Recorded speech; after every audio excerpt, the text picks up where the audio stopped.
Le numéro de châssis ou le VIN est une combinaison standardisée de 17 chiffres et lettres, destinée à tous les constructeurs automobiles et de motos. Les informations contenues dans ce système servent de référentiel international sur l'état de chaque véhicule. Il y est estampé à froid, de manière indélébile sur le châssis ou le cadre. Mais comment reconnaître si le numéro de châssis est d'origine et n'est pas falsifié? Dans cette série de vidéos, on va procéder par étapes distinctes. Avant de vous en parler de la première chose à contrôler, merci de mettre un like, de partager et de s'abonner pour recevoir l'ensemble des vidéos vous permettant d'identifier un véhicule. Déterminer l'originalité ou la légitimité du numéro d'identification VIN de votre véhicule est un processus important et facile. En effet, le VIN à 17 caractères comprend un numéro de contrôle de sécurité, le 9e chiffre, qui peut être utilisé pour confirmer si vous avez ou non un VIN réel en effectuant certains calculs. C'est ce qu'on appelle le check digit ou le validateur du VIN. Le check digit est obligatoire, en Amérique du Nord, en Chine, et dans certains pays asiatiques. Il est utilisé pour détecter les numéros de châssis valides et d'origine des numéros de châssis non valides et qui ne sont pas d'origine, donc falsifiés. Pour calculer le check digit, on utilise une formule mathématique conçue par le département des transports des États-Unis. La méthode est la suivante. Voici un numéro de châssis d'une Toyota Corolla 2.0D sur lequel on va exposer la méthode de calcul du validateur du VIN. Premièrement, on va garder tous les chiffres du VIN comme ils sont.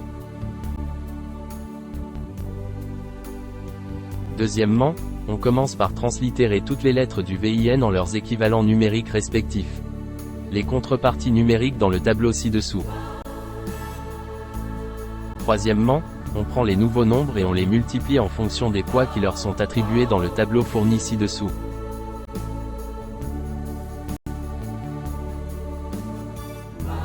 Quatrièmement, on additionne tous les produits.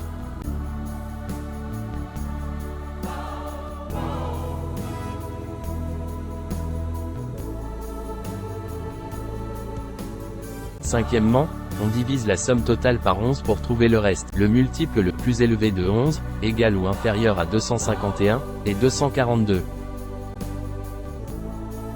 Pour obtenir le check digit, nous soustrayons 242 du dividende, 251. On peut conclure que ce numéro est valide, car le reste de la division correspond bien au validateur ou check digit du numéro de châssis.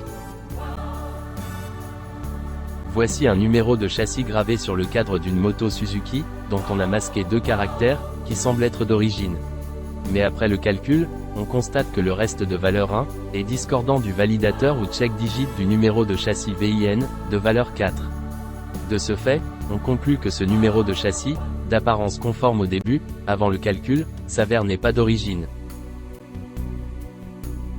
Voici un numéro de châssis gravé sur le cadre d'une autre moto Suzuki, dont la conformité a été prouvée par le calcul. On constate que le reste de valeur 6, est concordant au validateur ou check digit du numéro de châssis VIN, de valeur 6. De ce fait, le numéro de châssis est conforme et d'origine.